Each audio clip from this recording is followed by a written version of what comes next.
Bom dia, pessoal. Pessoal entrando aí. Tive um atraso aqui que eu não estava conectando o sinal. Agora parece que a situação normalizou aqui. Tá dando para conectar. Bom dia, pessoal entrando aí. Obrigado pela presença. Camila, bom dia. O pessoal tá entrando aí. Eu atrasei um pouquinho porque o sinal não estava entrando. Até achei que não fosse conseguir fazer. Tá todo mundo fazendo live agora, né? Anteontem, terça-feira, aliás, estava tudo congestionado. A gente não conseguiu fazer a live. Tive que jogar para quarta porque foi muito cheia. E também teve o pronunciamento do Bolsonaro lá que congestionou um pouquinho as redes sociais. Então juntou muita coisa, né? Esperar o pessoal entrar aí. Tem muita gente entrando. Bom dia. Ó, até o Igor Militão tá aí, ó. Tô com moral hoje, tá cheio de gente VIP aí, tá prestigiando o tio Fabiano aqui. Pois é, o assunto da moda, né? Tem gente que fala, não fala de coronavírus não, tá todo mundo enjoado de falar, de ouvir disso, né? Ao mesmo tempo que a gente realmente tá enjoado de ouvir disso, todo dia é um assunto atual, porque muda muito, né? Então, uma coisa que é verdade hoje, amanhã já não é, então muda muito, né? E as informações que nós temos até hoje são dos locais onde tiveram, né, vários casos, que é Itália, que é os Estados Unidos agora, né, que está tendo muito caso, e também a China, né, que foi onde iniciou o problema. Então, a China inicialmente não divulgou dados e depois começou, né, entre aspas, a abrir as informações. Então, é tudo muito recente, né? E a gente fica meio perdido. O que a gente faz, né? Realmente a preocupação nossa, né, de toda a população, né, não muda. É para onde correr, né? É aquele famoso ditado: se correr o bicho pega, se ficar o bicho come. A gente fica em casa e a economia vira um caos. A gente vai trabalhar e todo mundo adoece junto e aí a saúde vira um caos que também vai repercutir na economia. Então realmente assim, acho que tem muita gente que tem opinião formada, né? Mas nós temos exemplos de vários países onde eles tomaram uma atitude e depois tiveram que voltar atrás, né? Então é muito difícil. Depois no final do que eu vou falar aqui, né? Que eu vou falar baseado em dados, né? Mas eu vou falar a minha opinião, o que eu penso, né? Mas a opinião da gente também pode ser mutável, né? Alguma coisa que a gente tem opinião agora, a gente pode mudar daqui a uns dias, porque é tudo muito novo, né? E os dados que nós temos, como eu já disse, são baseados em informações de pesquisas que foram feitas tanto na China quanto nos Estados Unidos e na Itália, ou seja, são países do primeiro mundo. Então, ao mesmo tempo que a gente fica assim, aqui no Brasil a expansão territorial é muito grande, realmente comparado principalmente com a Itália, né? É muito grande, o Brasil. Mas também nós temos que pensar que lá a estrutura hospitalar é diferente, né? A gente sabe que aqui tem estruturas hospitalares muito boas, inclusive na cidade onde eu moro, né, que é Ipatinga, tem um hospital muito bom, mas não é a realidade da grande maioria das cidades, né? Então e mesmo a cidade com um hospital bom igual o nosso aqui, se não tiver vaga não adianta, né? Não adianta você ter um hospital bom que está lotado, né? Então essa que é a grande preocupação, que a nossa realidade, se a situação espalha, o vírus espalha, que a nossa realidade é diferente da realidade aonde essas pesquisas foram feitas, né? Então assim, o tema da live de hoje que eu coloquei realmente quem é novo, as crianças e os adultos jovens, né? O que é adulto jovem? A gente imagina um adulto jovem de 18, 20 anos até 45 anos, esse seria o adulto jovem, né? Mas na verdade até 55, 60 anos, né? São pessoas geralmente produtivas, acima de 60 anos também, né? Mas que é considerado, entre aspas, adulto jovem, é isso, entre 20 e 45 anos, as pesquisas foram feitas assim, de 0 a 18 anos, de 18 a 44 anos, de 45 a 54 anos. Então, eles dividiram por essas faixas etárias, né, nessas pesquisas que foram feitas, lembrando mais uma vez, em países do primeiro mundo, né? Então, felizmente, na pediatria, a gente fica bem tranquilo com o que aconteceu até o momento, né?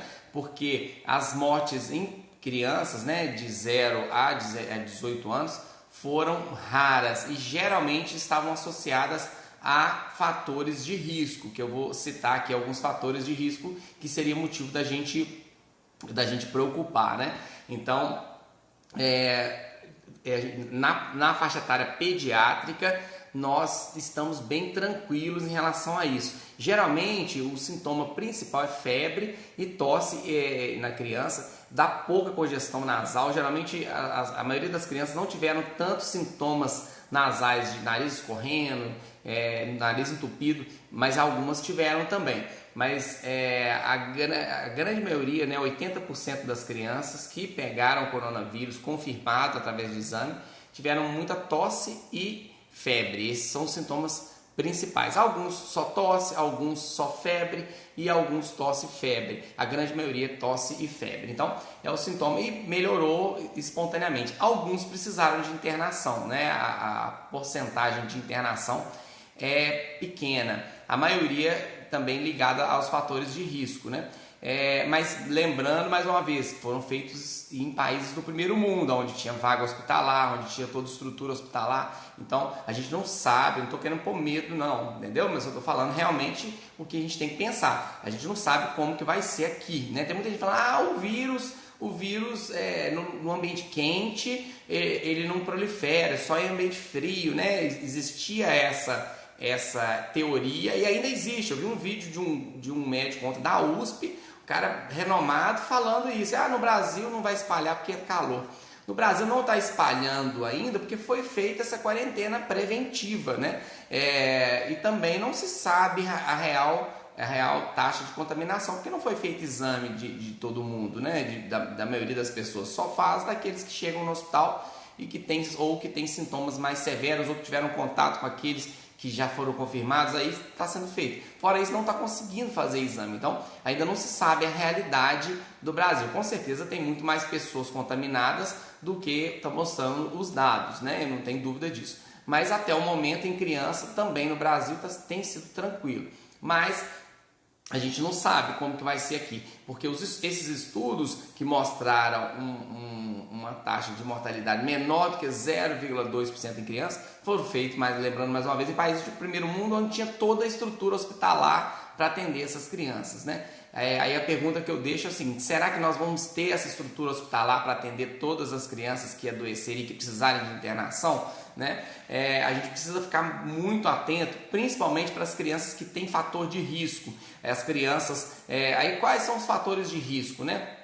A gente sabe que problemas cardíacos é considerado fator de risco. A criança que tem um problema cardíaco, que pega também um vírus de influenza, por exemplo, também um vírus de sincicial respiratório, que é um vírus comum de resfriado, pode complicar, né? Mas especialmente no coronavírus, ele tem um potencial de evoluir mais rapidamente para uma inflamação pulmonar. E isso, numa criança que tem um problema cardíaco, isso pode ser muito mais grave, né? Problema cardíaco, então, problema respiratório, quais os problemas respiratórios que preocupam? A asma que muita gente popularmente chama de bronquite, né? A asma, bronquite. Inclusive, já teve perguntas nos comentários que fizeram sobre se menino com bronquite é fator de risco. Se for realmente porque tem pessoas, meu menino tem bronquite, às vezes não foi diagnosticado mesmo. Mas se realmente tiver o diagnóstico de asma brônquica, né, que popularmente as pessoas chamam de bronquite, ela tem mais chances de complicar se pegar um coronavírus. Não quer dizer que vai complicar, mas pode acontecer. Mas pode acontecer complicação também quem não tem fator de risco. É importante lembrar isso, né? Fator de risco, quem tem fator de risco tem mais potencial para evoluir para essas complicações. Outra coisa, já está chegando perguntas aí, pode mandar perguntas aí. A Carla, estou só marcando aqui que a primeira pergunta é da Carla, depois eu vou voltar lá e começar da pergunta da Carla em diante. Outro fator de risco, além de problema cardíaco, problema pulmonar, que eu citei, a asma, é também prematuridade. Uma criança prematura, principalmente prematura abaixo de 34 semanas, a gente sabe que o sistema imunológico da criança, toda criança, o sistema imunológico ele está em evolução, né? E ele vai caminhar para o sistema imunológico que entre aspas, do adulto, né? Mas tem muito adulto que não tem um sistema imunológico bom, mas ele vai amadurecendo até o terceiro ano, principalmente. Os primeiros 2 anos de vida, o sistema imunológico da criança, ele avança muito, né? Por isso que a gente vê claramente isso através das pesquisas, mas vê claramente isso quando a criança entra muito novinha na escola, né? Que às vezes é necessário a mãe colocar, a tendência é ele adoecer um pouco mais do que comparado com uma criança acima de 2, 3 anos, que adoece também, né, quando tem contato com muitos vírus, mas acaba já tendo uma imunidade um pouco melhor. Então, esses primeiros 2 anos de toda criança, 2, 3 anos, a imunidade é mais baixa, então toda doença tende a entrar mais fácil no organismo daquela criança. Mas principalmente o prematuro ele tem mais facilidade para pegar as doenças, porque o sistema imunológico é mais imaturo ainda, e ele tem mais potencial, principalmente o prematuro extremo, para evoluir para quadros pulmonares, como bronquiolite e outras inflamações pulmonares. Então, o prematuro também entra no grupo de risco. Crianças que estão fazendo uso de medicação que abaixam a imunidade, por exemplo, quem está fazendo quimioterapia para tratamento de algum câncer, uma criança que tem às vezes um problema renal crônico, a síndrome nefrótica, a síndrome nefrítica, que usa corticoide oral por período prolongado de tempo, isso também abaixa a imunidade, né? Então, assim, são crianças que precisam ser mais protegidas ainda comparada com a média da criança. Lógico que a gente tem que proteger todas, porque a gente não sabe, mesmo as que não têm fator de risco, podem evoluir para complicação precisando de internação, né? Então a gente precisa pensar nisso. Agora eu vou falar aqui de dados de pesquisas que foram feitas nos Estados Unidos. Porque eu não quero falar das pesquisas da Itália, porque eu vou falar, mas é porque a Itália é muito velho. Porque na Itália a extensão territorial é pequena. Porque na China é ditadura. Então vamos comparar um país que é democracia, que tem uma extensão territorial grande, que é os Estados Unidos. Então, pesquisa feita pelo CDC, que é o Centro de Doenças dos Estados Unidos. Essa pesquisa já tem uns dias que saiu, então já tem uns 4, 5 dias. Então já está desatualizada, na verdade, mas tudo no coronavírus é muito recente. Então, para fazer uma pesquisa você precisa de números, né? Então você tem que analisar aquelas pessoas. Então sai uma pesquisa, aí passa uns 10, 15 dias, sai outra. Então as coisas mudam e pode mudar em relação a essa pesquisa e justamente mudar para pior, porque depois que saiu essas pesquisas foi quando estourou mesmo lá nos Estados Unidos. Já tinha muito caso, mas agora piorou. O que essa pesquisa mostrou? Isso nos Estados Unidos, lembrando mais uma vez que é um país de primeiro mundo, que é democracia e que tem uma extensão territorial grande e que também tem estados que fazem calor, né? Então essa teoria de que só prolifera no frio, isso também já caiu por terra, não existe isso. Inclusive tem casos lá no Nordeste do Brasil, em locais muito quentes, né? Mas é porque vai turista. Mas se não espalhasse o vírus por causa do calor, não era para ter pego, as pessoas não eram para ter pego, né? Então, não estou falando isso para pôr pânico nas pessoas, é só mesmo para a gente ficar consciente que a situação não é tão simples igual algumas pessoas estão falando. Então, o que acontece? Essa pesquisa dos Estados Unidos mostrou o seguinte, que em criança, realmente até os 18 anos, também nos Estados Unidos, tiveram poucas crianças que complicaram precisando de internação, e justamente foi essa faixa que tem fator de risco, né? Então a gente precisa ficar muito ligado nas crianças que têm fator de risco. Agora, um dado que chamou muita atenção e que as pessoas não falam, geralmente a gente não ouve falar, mas é só idoso, a gente tem que proteger o idoso, a gente tem que proteger fator de risco. Mas olha só, essa pesquisa mostrou que adultos jovens de 20 até 44 anos, então 20 a 44 anos, adultos jovens, né?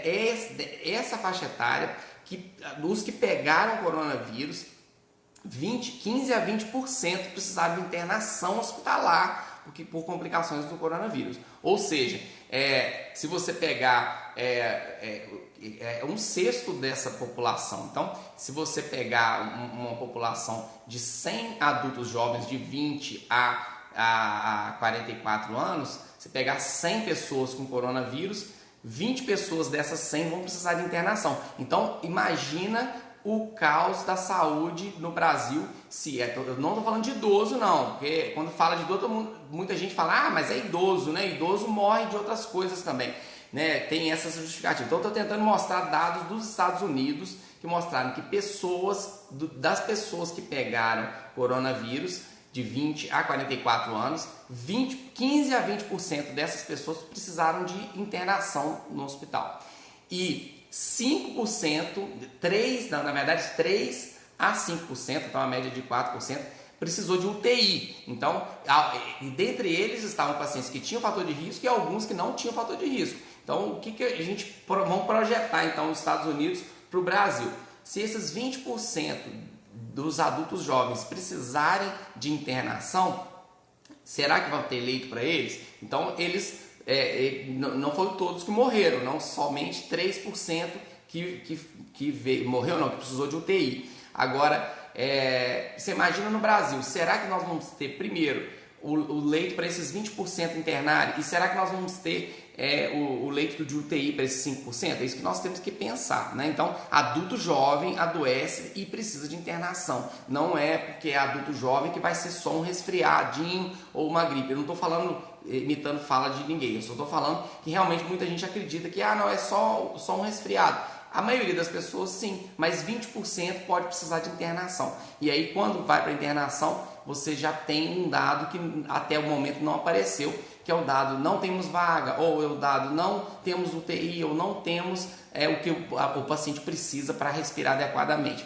Essa aqui é a preocupação. E quando a gente pula de 45 até 54 anos, que foi a outra faixa etária, aí já sobe, ao invés de ser 15 a 20% que precisou de internação, já subiu para 30%, né? Ao invés de ser 3% precisou de UTI, subiu para 10%. Então, eu estou só citando aqui dados da CDC dos Estados Unidos para vocês verem como que é a situação. Mas no Brasil está muito tranquilo. No Brasil está muito tranquilo. Eu estou pegando, vamos falar dados daqui da minha cidade. Tem umas 2 semanas que o negócio não anda. Não anda em relação a novos casos. Ótimo, isso é muito bom, a gente fica muito feliz quando isso acontece. Mas a quantidade de exames que foram solicitados foi muito grande e a quantidade de resultado que saiu é muito pequeno. É um problema da cidade? Não é. É um problema do Brasil ainda, né? O Brasil ainda não tem uma estrutura para fazer exames,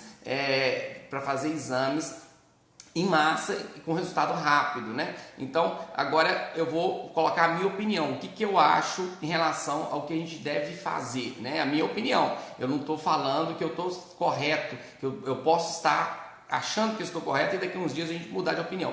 Ao mesmo tempo que a gente preocupa com o colapso da economia, o colapso da saúde, uma coisa vai gerar outra. Se a gente falar assim, não, vamos liberar todo mundo para trabalhar, beleza, vai voltar todo mundo ao trabalho, a economia vai voltar a andar, mas daqui a uns dias vai parar por adoecimento e em excesso, porque a população vai adoecer, o colapso da saúde vai acontecer e aí pode acontecer igual aconteceu na Itália. Na Itália eles liberaram todo mundo para trabalhar e depois jogaram para quarentena, mas jogaram para quarentena na hora que estava todo mundo contaminado já, aí não adiantou e aí o colapso veio tanto da economia quanto da saúde junto.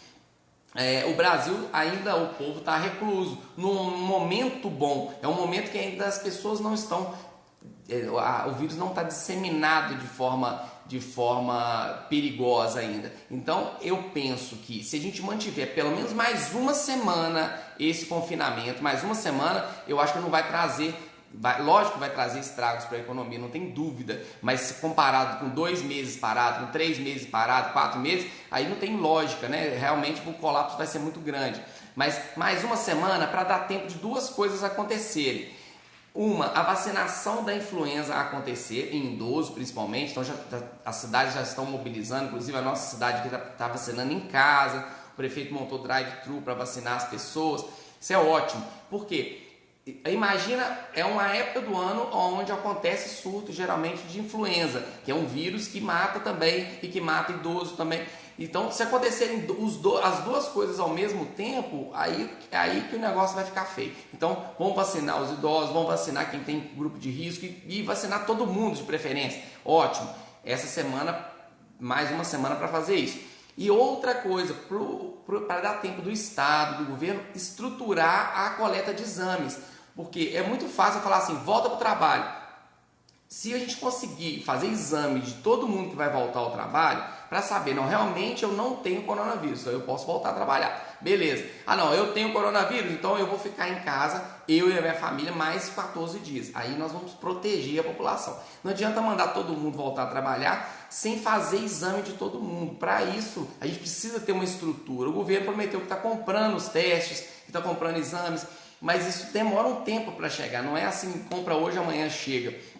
Demora um tempo, porque quem produz esses testes? Estados Unidos e China. Então eles estão tendo uma demanda muito grande interna, então é difícil conseguir. E o Brasil é muito grande, né? A população é muito grande, então demanda um tempo. Então, se a gente conseguisse segurar mais uma semana para conseguir ampliar pelo menos os exames para quem tem sintoma gripal, pelo menos isso. Ah, o nariz está escorrendo, tem uma tosse, uma dor no corpo, e essas pessoas pelo menos vão fazer exame. Se a gente conseguir para todo mundo, ótimo, porque aí você sabe, ó, quem tem, igual foi feito, tem gente que gosta de citar a Alemanha. Nossa, a Alemanha liberou para o trabalho. A Coreia liberou. Mas o que eles fizeram? Eles fizeram exame de todo mundo. Aí quem estava contaminado fica em casa, fica de quarentena mesmo e aí isolado totalmente. E quem teve o teste negativo pôde trabalhar, pôde estudar. E aí bacana, né? Aí a gente consegue segurar. Aí vamos fazer horizontal ou vertical. Se for o vertical da forma que tem que ser feita,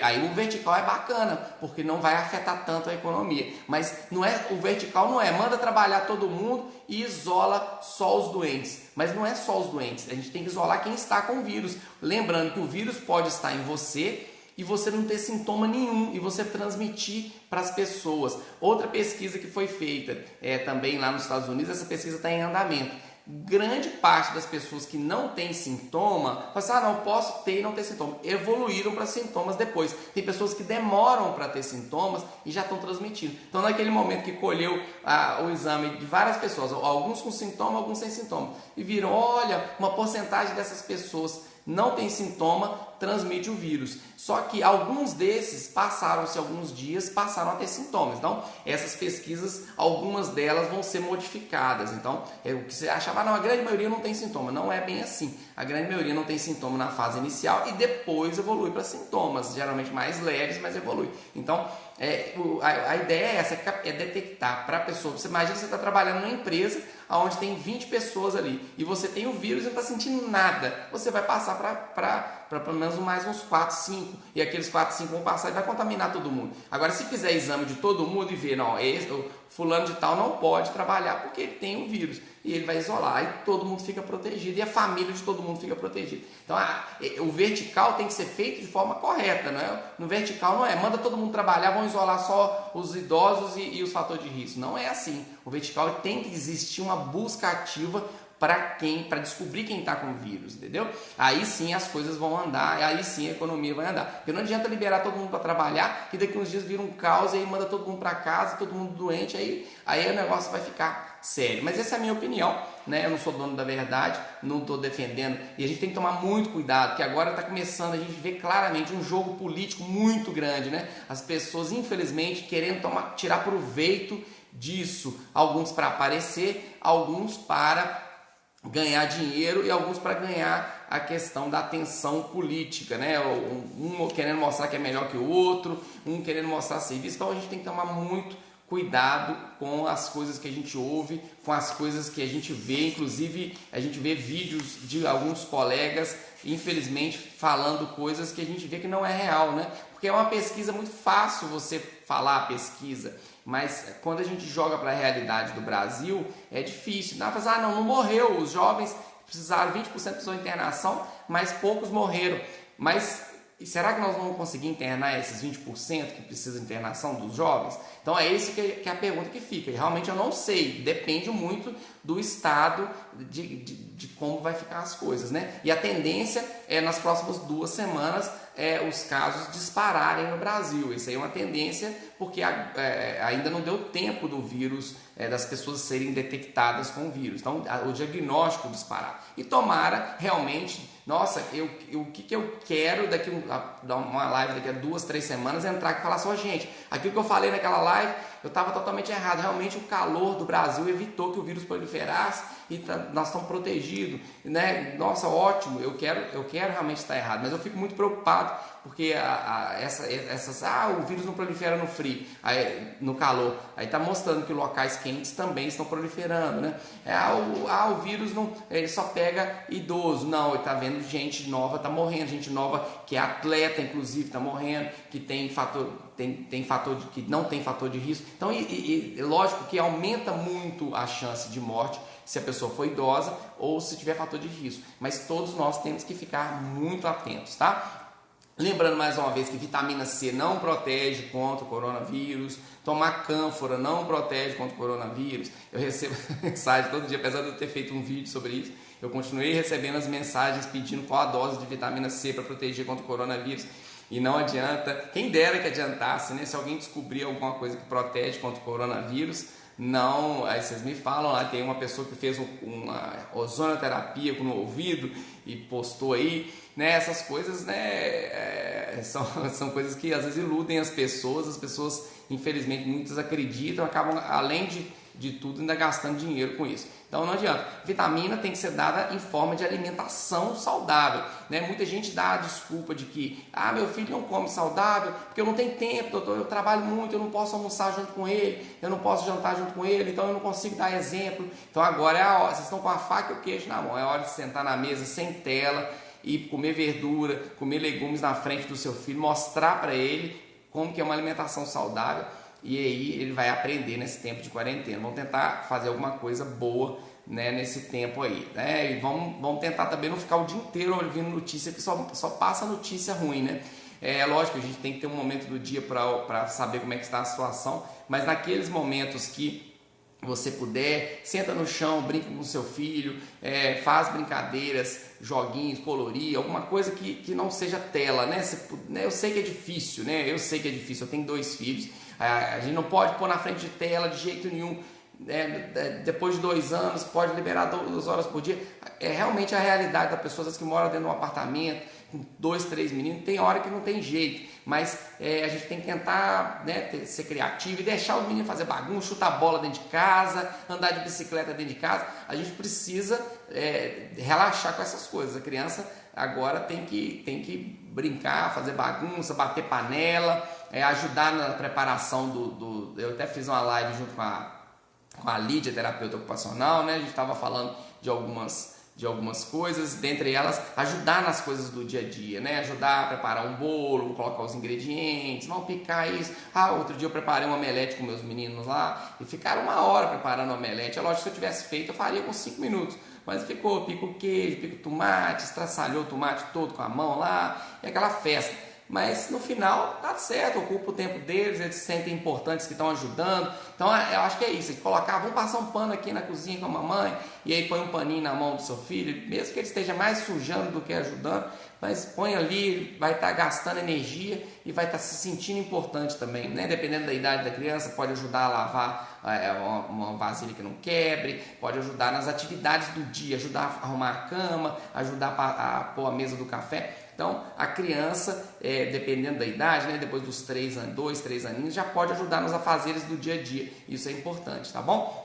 Agora, eu não sei como que vai ser os próximos dias, eu não sei se vai ser liberado da quarentena, eu não sei se vai ser orientado a ficar em casa. Agora, quem puder ficar em casa, mesmo que haja uma liberação, por pelo menos mais 1 semana, a minha opinião é que deve ficar, tá bom? Se eu tiver qualquer mudança nisso, a gente entra falando. No início da semana que vem eu vou fazer uma live junto com uma infectologista pediátrica, ou seja, é uma especialista em doenças infecciosas, inclusive coronavírus. Vai ser na terça-feira. Eu vou anunciar, talvez vai ter mudança de horário, mas aí até domingo eu anuncio a live, tá bom? E eu vou fazer também uma live junto com uma odontopediatra, falando de como a gente prevenir contaminação. Lembrando que a escova de dente é uma forma de transmissão de contágio também, né? Se você põe a escova de dente ali no banheiro, alguém da casa espirrou no banheiro, ou soou o nariz ali perto, e a escova pode ter sido contaminada. Então tem alguns cuidados que a gente tem que ter, não só para manter a higiene oral adequada, mas também para não pegar o coronavírus, através da escovação de dentes. E também os riscos de quando a criança fica muito tempo confinada, além do risco da obesidade, o açúcar em excesso, o carboidrato em excesso, aumenta cárie, mesmo a pessoa escovando o dente, se consumir em excesso é perigoso. Então é isso que nós vamos falar, mas eu vou anunciar ainda a data, vai ser na semana que vem, tá bom? Então vamos começar nas perguntas, que eu tô vendo que tá pipocando pergunta aí, pipocando pergunta aí, tomara que não tenha pergunta sobre coisa política. Se eu voltar lá, porque eu vi que aquela hora que a primeira pergunta foi da Carla. Nossa, mãe, tem 1000 perguntas. Hoje minha secretária não está aqui para anotar as perguntas para mim. Então eu tô sozinho aqui, estou de quarentena no meu consultório. A pessoa reparou ali atrás, ó, não tem nenhum brinquedo. Eu tirei todos os brinquedinhos, não tem nada, nem o Billy, nem o Tebinhas. Tá todo mundo de quarentena. O consultório tá até sem graça aqui. Tinha tantos, os menininhos, alguns que eu tô atendendo que passando mal, chega aqui, cadê os brinquedos? Aí eu dou um palitinho, abaixador de língua para eles brincar. Então vamos subir aqui. No início foi só a gente falando. Acho que não tem pergunta anterior aqui não, tá? Eu sou meio analfabeto desses trem de internet aqui. Aí eu acabei escrevendo aqui uma mensagem que não era para escrever. Então vocês podem mandando perguntas aqui. Outras pessoas entraram, tá? Cheguei aqui. Algumas pessoas querendo participar ao vivo, né? Mas é uma boa, se a gente der tempo aqui, a gente pode abrir para alguém que quiser participar ao vivo. Vamos ver se vai dar tempo. Doutor Fabiano, não é o assunto hoje, mas existe alguma vacina para alergia à picada de pernilongo? A Amanda está perguntando. Amanda, existe sim. A resposta é existe. Agora, se você perguntar assim, funciona?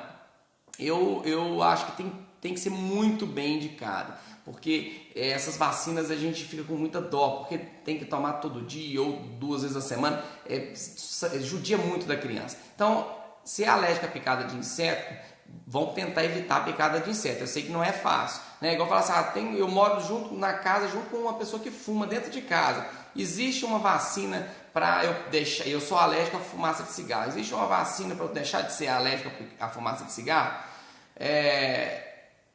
Mesmo que existisse, eu acho que o que a gente tem que tirar é o fumante de lá. Tirar o cigarro de preferência, mas se não tiver jeito, tirar o fumante. Eu sair da casa do fumante. Mas é a mesma coisa, porque, mas o fumante causa câncer, se você, mesmo que não seja alérgico. Não, mas a picada de inseto pode matar seu filho, porque o pernilongo, principalmente da dengue, ele pode transmitir não só a dengue, mas ele pode transmitir o Zika vírus e outras doenças. Existe um que é pequenininho, que a gente nem vê direito, a gente só sente a picadinha dele, quando ele vai ver, é um pernilonguinho pequenininho, que é um mosquito palha, que ele transmite outras doenças que a gente esquece, né? Ainda mais na época de coronavírus a gente esquece, né? A leishmaniose é uma doença que mata e é perigosa. Então, independente se é alérgico ou não, a gente precisa proteger. E aí passar um repelente, preferência aqueles à base de icaridina, que eles têm uma duração maior na pele. Além disso, colocar tela na janela, tela mosqueteira na janela, que evita de ele entrar dentro de casa, e reaplicar o repelente. Lembrar que o repelente você passa na pele, passa um tempo, se a criança suar pessoalmente, ele sai. Então tem que ser reaplicado, tá bom? Então, respondi a sua pergunta. Existe, mas eu não recomendaria. Eu não daria no meu filho, porque judia demais da conta. E aí manter a pele hidratada, né? Medidas para manter a pele forte, né? Que a pele é o maior órgão do corpo humano e ela é importante na imunidade. Então, para a gente ter uma imunidade boa, a gente tem que proteger a nossa pele. Então, além de usar o repelente para picada de inseto, usar um hidratante após o banho, de preferência que não tenha cheiro, apropriado para a criança. Evitar excesso de banho. O banho com sabonete é só uma vez ao dia. Pode tomar mais banho só com água. Evitar excesso de sabonete. Usar sempre sabonete neutro, de preferência sabonete líquido, neutro.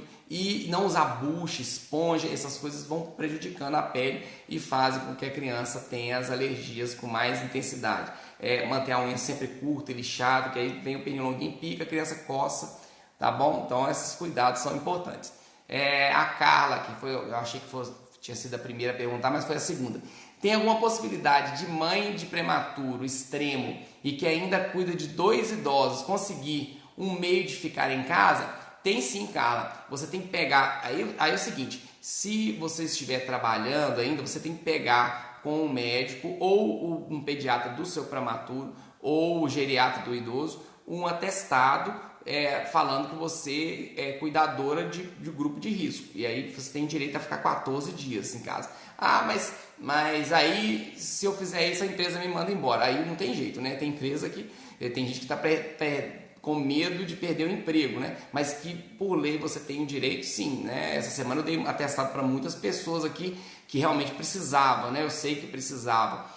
Ou porque estavam doentes mesmo, e aí a gente recomenda não ir para não contaminar outras pessoas, ou porque realmente cuidavam de crianças que tinham problema cardíaco ou que tinham problema pulmonar grave, e aí não pode trabalhar porque, a não ser que seja home office, porque pode, como eu disse, pode contaminar, a não ser que o governo faça aquilo realmente que deveria ser feito, vão voltar a trabalhar só quem não tem o vírus. Então vão fazer exame de todo mundo. Se fez exame de todo mundo e a sua empresa tem certeza que todo mundo que está trabalhando ali não tem o vírus, aí pode ser que chegue num ambiente tranquilo para trabalho. Mas eu acho difícil isso acontecer no curto e talvez no médio prazo, tá bom? Então existe, respondendo a sua pergunta, existe sim. A Lucenilda perguntando, mas como fica a situação de crianças com um problema respiratório? Aqui em Patinga tem muita, até que fazem parte do programa Respirar. Pois é, as crianças, como eu citei, a criança que tem asma, né, que tem um problema pulmonar mais severo, elas entram no fator de risco. A criança com rinite, a criança que tem sinusite de repetição também entra. Geralmente essas crianças, como eu disse, tudo é muito novo para o coronavírus, né? Ainda não existe um estudo de longo prazo, né? Então, muita gente perguntando, será que aumenta risco de autismo? Será que aumenta? Já me perguntaram isso. Acredito que não, mas assim, não existe estudo a longo prazo. Talvez nós vamos ter mais respostas daqui a 1 ano, 2 anos, né? Então, é isso, né? A gente precisa saber. Então, a sua pergunta eu já até me perdi aqui. Problema respiratório. Realmente aqui em Patinga tem muita criança com problema respiratório, sim. Mas a maioria é coisa leve, né? Rinite, uma sinusite de repetição e também uma asma intermitente. Esses também, se pegarem coronavírus, tem mais chance de complicação, né? De evoluírem para um quadro de um esforço respiratório maior ou de complicar com alguma infecção bacteriana. Mas isso também acontece se uma criança que tem uma asma intermitente ou uma rinite pegar um vírus resfriado, um vírus de influenza. Eu acredito que por ser coronavírus isso não vai ficar mais grave do que seria se fosse uma influenza. Eu estou falando esses para fatores que tem problema alérgico leve, tá bom? Mas também é a minha opinião, né? Não tem ainda estudo sobre esse tipo de criança. A Moana é a bebê, né? A Poliana, mãe da Moana. Sabe o que tem pessoas usando... Soube que tem pessoas usando alho nas axilas. Alho mesmo? Alho nas axilas e ficando o dia todo no ar-condicionado, no máximo, só para ir para o hospital. Eu não entendi o negócio do alho nas axilas. Pegar atestado e ficar em casa. E acabam entrando nas estatísticas, bagunçando tudo. Por que o alho? Eu não entendi o alho na axila. Eu entendi o ar-condicionado aí e tal, mas o alho não entendi não. Mas é isso, tem gente querendo pegar atestado. Isso aí sempre, os espertos sempre... Os que se acham espertos, né, entre aspas, infelizmente essas pessoas a longo prazo acabam sofrendo e às vezes pondo a culpa em Deus, né? Mas Deus é ruim para mim. Mas tem pessoas que às vezes querem dar de espertos para lucrar, entre aspas, né? Isso infelizmente não tem como, né? A gente agora não entra para estatística não. Se a pessoa ficar no ar condicionado ali, se a pessoa for alérgica, o ar condicionado ele não causa doença não. Ar-condicionado não causa, a pessoa que ficar no ar-condicionado não gripa por isso, mas se a pessoa for muito alérgica e tiver o ar muito seco e o ar-condicionado deixa o ar seco, acaba tendo obstrução nasal, mas eu acredito que essa pessoa não vai entrar para estatística não, Poliana. Mas sempre tem, depois você me explica do alho aí, eu não entendi. O alho nas axilas acho que vai no máximo deixar a pessoa com um cheiro forte, né, de alho nas axilas. Que dependendo da pessoa, às vezes o cheiro do alho é até melhor do que o cheiro que daria se não fosse o alho. Então a Andréia está perguntando aqui: doutor, minha bebê de 4 meses, preciso mantê-la em isolamento social total? Ela é saudável, mas não tem cartão de vacina completo, pelo fato da faixa etária. Pois é, Ô Andréia, não é seu bebê não é um grupo de risco, se for analisar. As crianças, né, como eu disse no início, elas têm sido poupadas de problemas graves, exceto as crianças que têm algum fator de risco, mas a gente não sabe, né, eventualmente alguma criança pode evoluir para quadro mais severo. Se tiver no leite materno, mantenha. O leite materno é uma forma de proteção da sua filha, né? Se não tiver, dá uma fórmula de boa qualidade e realmente, por enquanto, é manter isolamento mesmo, tá bom? Por quanto tempo você acha que esse Covid pode nos deixar inseguros e propensos a nos contaminar? Ô Larissa, é difícil saber, na verdade ninguém sabe, mas especialistas em infectologia, baseado em outros surtos de doença respiratória que já tiveram no passado, outras pandemias também, 6 meses, né? Não é para ficar confinado 6 meses, mas durante 6 meses vão acontecer esses riscos, né? É só a gente olhar a China. A China começou os primeiros casos em novembro, né? Começou a estourar o surto lá em dezembro. Então, começou em novembro. Então, vamos pôr dezembro, janeiro, fevereiro, março. Já tem 4 meses na China, né? E aí, agora a China está controlada. Começou a liberar e agora, ontem, né? Ontem ou anteontem, começou a fechar de novo, porque viram que começou a aumentar os casos. Então, ou seja, nem na China não se sabe. Então, lá já tem 4 meses e lá ainda está tendo, as pessoas estão muito inseguras, com muito medo. Então, eu acredito que 6 meses para a gente falar assim, não, 80% da população, 70% já pegou e aí agora vamos seguir a vida normal mesmo. Até lá, é lógico que nós vamos ter que pôr as pessoas para trabalhar, de preferência com segurança, fazendo exame, isolando as que realmente precisam ser isoladas. Mas se a gente conseguir chegar nesse ponto, né, como eu disse no início, mas vai ficar todo mundo inseguro nesses primeiros 6 meses, né? Lembrando que já se passou quase um mês, né? Então, André, respondeu sua pergunta. A Larissa está perguntando, essa foi a da Larissa.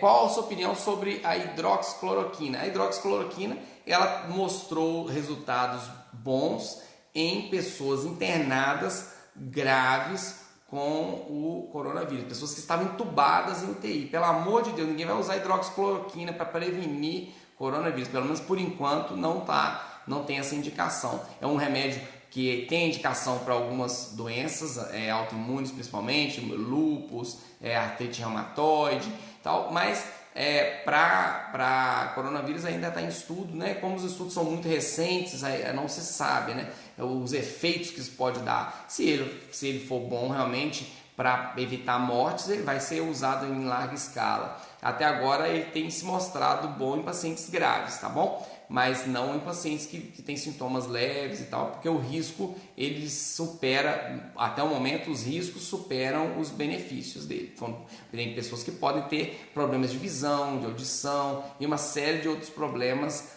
por questão do uso da hidroxicloroquina. Então, realmente, em pacientes graves, tem sido uma alternativa que, até o momento, tem se mostrado benéfica em alguns pacientes, tá bom?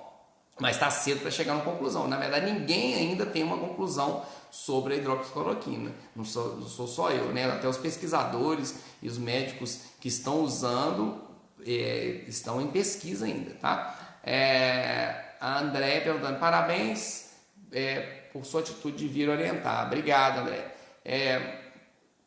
A Poliana está falando aqui, muito triste saber, o povo brinca com coisa séria. Pois eu também fico muito preocupado, né? Essa parte da economia, e tanto eu quanto a minha família toda, todo mundo está afetado economicamente com isso. A gente fica preocupado também com pessoas, principalmente que ganham às vezes um salário mínimo, ou pessoas que são que trabalham de forma anônima, né? Que não são trabalhadores formais. Então, realmente, eu acho que é mais uma semana. Essa semana agora o governo tem que correr para estruturar o sistema de saúde, não só com questão de respirador, de preferência aumentar leitos, mas também estruturar principalmente para exame, para conseguir fazer exame de quem precisar trabalhar, para poder saber se aquela pessoa realmente vai trabalhar com segurança de não estar transmitindo para outras pessoas. Lembrando que o vírus pode ser transmitido mesmo sem a pessoa ter sintomas. Deixa eu ver se dá tempo aqui para mais perguntas. E dá tempo, temos 8 minutos ainda. Passa rápido demais, né? Como eu comecei com uns 8 minutos de atraso, então nós temos uns 15 minutos. bastante de pessoas assistindo aí, visto que é uma sexta de manhã, né, que muitas pessoas estão trabalhando, que seja de home office. Mudei para 8 horas porque quarentena, né? Quarentena pode ser 8 horas ao invés de 7h30. A minha filha vai fazer 12 meses dia 4 de abril. Pode tomar a vacina de gripe? Pode e deve, tá bom? Inicialmente saiu aí, né? O Ministério da Saúde falou: não leve as crianças para vacinar, porque nós vamos dar prioridade para idoso. Mas aí depois, até várias pessoas me mandaram essa mensagem que eu não sabia, depois eu fiquei sabendo, mas foi bom eu ter colocado porque muita gente que me segue, nem todo mundo é de Ipatinga. Então em Ipatinga estão vacinando os idosos em casa. Então, já que vão vacinar em casa e no drive-thru, não tem problema levar a criança para vacinar no posto, tá bom? Geralmente as salas de vacinação estão na varanda, né? Aqui em Ipatinga, principalmente, estão nas varandas. Então, teoricamente, está liberado para vacinar em Ipatinga as crianças. Em cidades onde os idosos estão sendo vacinados, nós temos pedido para que dê preferência para o idoso. Então, não vamos levar as crianças. Atrasar a vacina 1 semana, 2 das crianças, visto que elas estão em casa, né? Não tem problema, tá bom? Mas assim que possível. Mas eu vou dar particular. Beleza, se você já chegou na clínica particular, que tem algumas clínicas que ainda não tinham chegado, aí pode dar. Inclusive a particular, ela é contra 4 sorotipos e a do posto é contra 3. Então, se você puder fazer particular, com certeza tem a vantagem de ser contra um sorotipo a mais, tá? Apesar que esse a mais, ele é mais raro e é uma proteção a mais, porque você vai dar para o seu filho também, tá bom? E o Igor está perguntando, estão citando na mídia o uso de hidroxicloroquina mais azitromicina para tratamento do Covid. Seria um tratamento eficaz? Não achei publicação sobre a eficácia ainda. É aquilo que eu falei, Igor. Tem se usado e tem mostrado benefício em paciente internado grave, mas na população em geral, como uma prevenção, ele não deve ser usado ainda, não existe estudo para isso, tá bom? Porque os riscos superam os benefícios. A Nataele está perguntando, preciso viajar de avião com uma criança de 3 anos, quais são os métodos preventivos que devo tomar? Pois é você lembrar que todo lugar onde alguém encostou pode estar contaminado com o vírus, ou seja, evitar de encostar, né? É engraçado que os pacientes que eu atendi essa semana, quase ninguém nem sentar na cadeira não sentou. Apesar de eu estar passando álcool, tudo aqui, os pacientes chegam assim, eles estão vindo desse jeito aqui no consultório. Mas é isso mesmo, acho que a gente tem que tomar tudo cuidado e evitar de encostar em maçaneta, em corredor, aqueles corredorzinhos que desce para o avião, não pode encostar em corrimão, né? Tem que vigiar, que a criança de 3 anos, quando você descuida, está lambendo o corrimão, na hora que você descuida, está deitado no chão, está com a boca no encosto da cadeira. Então, aí nesse caso, né, eu sou contra ficar ligando tela para criança. Mas aí nesse voo aí, dependendo do tempo de voo, você vai ter que ligar uma galinha pintadinha aí para a criança distrair, tá bom? É melhor do que você deixar ela encostando em tudo. E aí toda hora passar álcool gel. Você vê que ela encostou na janela do avião, passa álcool gel. Você viu que ela encostou em algum lugar, álcool gel. E se o avião estiver cheio, se estiver cheio de pessoas no avião, colocar a máscara, porque alguém do seu lado tossiu, seu filho vai respirar aquilo ali, né? A criança de 3 anos é difícil, mas se a mamãe colocou, tem umas máscaras com carinho, você pode fazer um desenho na máscara, vamos colocar para você ficar protegida aqui do coronavírus, vai ver que outras pessoas estão de máscara, a criança de 3 anos já entende, né? Então pode ser que você consiga, mas se você no avião está vazio, que eu acredito que vai estar, está vazio, você sentou num local afastado de outras pessoas, a aeromoça provavelmente vai estar de máscara, então não tem esse estresse da máscara, mas a higiene das mãos é o principal, tá? Ensinar para o seu filho, não fica levando a mão na boca, no olho, mostra o vídeo do Dr. Tebinhas para ela lá. Eu vou até refazer que aquele vídeo do Tebinhas eu falei, se tiver dodói não pode ir para a escola, mas agora ninguém está indo, então eu vou fazer um outro orientando para casas, tá bom? É isso aí, então o cuidado principal é com a higiene das mãos, o tempo todo lavar as mãos. A Moana está perguntando, já existe uma previsão para o fim da pandemia, alguma vacina? Li que Israel tinha desenvolvido uma vacina, já sabe, essa história do Israel aí é fake news, né? Assim como a história de que na Rússia soltaram 500 leões na rua, tem hora que dá vontade de soltar leão na rua mesmo, para ver se o povo fica em casa, né? Mas tem essa de Israel, é tudo mentira. Na verdade, está todo mundo correndo para produzir a vacina, né? As indústrias farmacêuticas, os laboratórios, todo mundo querendo ajudar a população. Não, brincadeira. O pessoal, lógico, está querendo que quem descobrir a vacina do coronavírus vai ficar milionário, né? Então, eles estão querendo realmente ajudar a população e, mais do que justo, vão ficar milionários também. Mas não é essa a intenção deles, eles estão querendo realmente ajudar. Israel, todos os países estão buscando, mas não existe nada, né? Porque primeiro as pesquisas são feitas em laboratório, depois é que vai para teste em ser humano. Então, sinceramente, antes de 6 meses é previsão de quem viaja na maionese. Existe a previsão otimista, existe a previsão pessimista, existe a previsão realista, existe a previsão de quem viaja na maionese. Quem viaja na maionese, até mês que vem vai surgir vacina. Isso não tem possibilidade de acontecer. A previsão pessimista é daqui a 1 ano. A previsão otimista é daqui a 6 meses. E a previsão realista é só lá para o início do ano que vem, tá bom? É essa aí. E agora tem hora que dá vontade de viajar na maionese e imaginar que vai surgir rápido, né? Mas é viagem mesmo. Medo de voltarem com as aulas. Pois é, ninguém sabe o que fazer, Ana Cláudia. Inclusive, tá todo mundo perdido, até o presidente está perdido. Eu não queria estar na pele dele, não queria mesmo, porque ninguém sabe o que fazer, né? Assim, qual que é a medida correta? A minha opinião, eu tenho minha opinião, cada um tem uma opinião. É igual seleção brasileira, né? Todo mundo é técnico, todo mundo escala time, sabe que aquele lá não joga mal, por que escala? Dar opinião é muito fácil, né? Mas na hora de fazer, tem sempre um problema por trás daquele, que gera um outro problema, É difícil, eu não queria estar na pele do presidente, nem dos governantes, dos prefeitos, porque ao mesmo tempo você manda ficar em casa e vem os comerciantes desesperados e pede para liberar, e né, todo mundo está preocupado, e realmente é para preocupar mesmo, né? A gente não pode deixar a economia parar, mas também a gente não pode liberar todo mundo para trabalhar sem ter uma segurança. Essa questão da proteção vertical, ela é boa, desde que seja feita corretamente, com todo mundo sendo testado. Aí eu sou a favor dela. Se não for feito de forma adequada, é melhor deixar todo mundo em casa por enquanto. Então eu acho que dá tempo de mais uma aqui. Já deu 9 horas, mas eu comecei com, se não me engano, com 8 minutos de atraso. Minha mãe fez tratamento de lúpus, usa hidroxicloroquina e azitromicina. Essas são as medicações do Covid-19. Pois é, a hidroxicloroquina e a azitromicina. Você colocou com X aí. É azitromicina, com Z. Se ela já faz uso, né? Se ela faz uso por causa do lúpus, ela tem que continuar usando, tá? Outra pergunta, então assim, respondendo a sua pergunta, são essas medicações, tá bom? Mas, então ela pode pegar o coronavírus que ela não vai complicar? Não, inclusive sua mãe, por ter lúpus, ela é um fator de risco, né? Então, isso não faz com que ela fique protegida, pelo contrário, os estudos não mostraram que hidroxicloroquina previne o coronavírus, ele está sendo usado em paciente grave.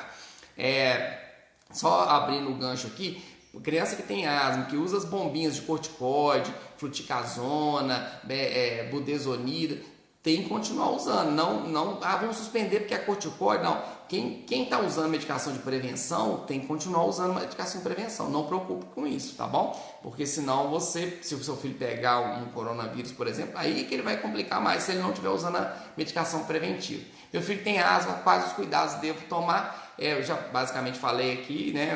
Ele é fator de risco, então ele tem que ficar isolado. Por enquanto, ele tem que ficar isolado. E aí você também tem que ficar. Se você trabalha, de preferência, passar a trabalhar em home office, tá? E manter as bombinhas de uso contínuo, tá bom? Fora os doentes que já existem em hospitais, pessoas que infartam, casos graves. Aí imagina, é isso aí, Mona F. Coelho.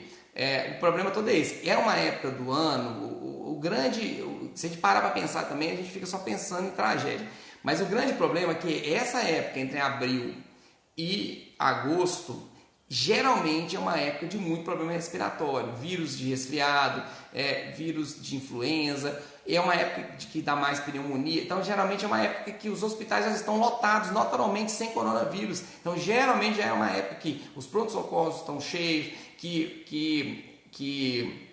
as internações estão cheias, UTIs estão cheias. Então isso que é a grande preocupação, né? Então tem as pessoas que infartam, tem as pessoas que dão apendicite, tem as pessoas que sofrem acidentes de trânsito. Agora diminuiu os acidentes de trânsito porque está todo mundo em casa. Agora diminuiu as doenças, né, que pegam de uma pessoa para outra, que é o resfriado, a gripe, porque está todo mundo em casa. Mas à medida que liberar, e vai ter um momento que vai ter que liberar, vão voltar essas doenças. E aí vai impactar nos hospitais, que já ficam cheios dessas doenças, com mais o Covid. Então essa que é a grande preocupação, e por isso que foi orientado o confinamento, para não acontecer todo mundo adoecer ao mesmo tempo, para as pessoas irem adoecendo aos poucos, tá bom?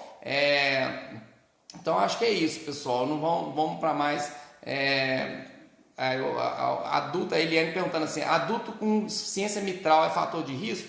Muito, muito fator de risco, tá bom? Insuficiência mitral mitral é uma válvula do coração. Se tem insuficiência mitral, tem fator de risco severo, tá bom? A Mona tá falando aqui: tio Fabiano, infelizmente o povo brasileiro é igual São Tomé, só vendo para crer. Triste isso. É isso mesmo, eu sei como que é, né? Meu pai tem 89 anos, minha mãe tem 87, eles ficam lá na roça, adoram ficar na roça, eles não gostam de sair da roça, eles moram na roça mesmo e tudo. E aí agora que tem que ficar lá, eles estão, mas eu preciso cortar o cabelo, eu tenho que na cidade cortar o cabelo. Pai, fica quieto aí, deixa o seu cabelo crescer. Não, mas não sei o que, tá me incomodando. Então assim, eu fui duro com ele, falei assim, só depois que morrerem pessoas ao seu redor que você vai acreditar, né? E tomara que você não seja um dos primeiros a pegar. Então a gente tem que torcer, porque aí começa a acontecer mortes ao redor e a pessoa fala, não, realmente o negócio é bravo. É o que está acontecendo nos Estados Unidos, é o que aconteceu na Itália. Ninguém acreditou, todo mundo foi, liberou geral e aí o bicho pegou. Tomara que não aconteça isso aqui, como eu disse há uns minutos atrás, tomara que daqui a 2 semanas, 3 semanas ou um mês eu falo, pessoal, aquele pico que a gente estava esperando não aconteceu, realmente o Brasil, porque o vento vai da esquerda para a direita, isso impediu o vírus transmitir, os raios solares aqui, tomara que está todo mundo errado, né? Mas realmente as previsões não são boas, aí a situação vai piorar e a gente sabe que a questão da economia tem que ser olhada sim, a gente não pode deixar de lado que uma coisa está atrelada à outra, tudo está interligado, né? Se a economia vai mal, a saúde vai piorar futuramente. E aí vão morrer pessoas de outras causas e talvez vai ser até pior que o coronavírus. Agora, vão mandar todo mundo para trabalhar? Não é, eu acho que tem que ser feito aos poucos, segurar, essa é a minha opinião, segurar mais essa semana que vem e enquanto isso, estruturar para fazer exame de todo mundo. E é possível isso? É possível isso. Um teste, isso aí, palavras do ministro da Saúde, um teste para avaliar se a pessoa tem coronavírus ou não, está saindo em torno de R$70. Então, é caro se a gente analisar R$70 pela população brasileira toda, mas olha os benefícios que esses R$70 vão trazer. A pessoa vai trabalhar com segurança, que seja R$100, que seja 200, você vai trabalhar. Tem gente que pode pagar, eu acho que tem que ser isso. O governo vai, é direito do cidadão ter o exame. Não, mas quem pode pagar, gente, vão pagar pelo exame, liberar para os laboratórios particulares fazerem também. Não pode ser só o governo fazer, acho que tem que liberar para os laboratórios particulares, cobrando, quem puder pagar e quiser pagar, se eu puder pagar, eu vou preferir no laboratório particular fazer, até porque vai ser provavelmente menos fila para fazer, menos pessoas. Não, mas quem não pode pagar tem que ter o direito também de fazer o exame. E aí sim, fez de todo mundo. A cidade tem, 10 mil habitantes. Fez os 10 mil habitantes e viu que ninguém tem a coronavírus. Deixa o pau quebrar, todo mundo vai trabalhar. Não, viu que 10 pessoas têm. Aí aqueles 10 e mais a família daqueles 10 tem que ficar em isolamento. E aí sim as coisas podem andar, né? E aí quem não puder trabalhar tem que ter um benefício financeiro do governo para ajudar, né? Isso aí tem que ter. Agora, deixar todo mundo em casa, dar benefício financeiro para todo mundo. O Brasil não tem condições de fazer isso, né? Os Estados Unidos, o negócio é que até agora tudo aconteceu em países de primeiro mundo, né? E o Brasil está chegando um negócio aqui, a bomba, né, prestes a estourar, e é um país que não é de primeiro mundo. Então tem coisa aqui que não dá para fazer, né? Então eu acho que as pessoas aqui realmente têm que trabalhar, mas trabalhar com segurança, não é simplesmente vamos voltar todo mundo. Essa é a minha opinião, tá bom? E é isso aí, pessoal, nós vamos conversando, depois eu vou anunciar, até domingo eu anuncio a live de terça, que vai ser junto com uma especialista em doenças infecciosas, tá bom? E vamos ter uma live também falando da questão odontológica também em tempos de quarentena, tá bom, pessoal? Obrigado, pela participação. Infelizmente eu não consigo responder todo mundo, tem milhões de perguntas aqui, mas é lógico que algumas perguntas, né, eu já falei em outras respostas aqui. Muito obrigado, bom dia a todos, bom fim de semana. Já está encerrando aqui, o Instagram já avisou aqui que faltam 20 segundos, então vamos encerrar. Tudo de bom para vocês, fiquem com Deus.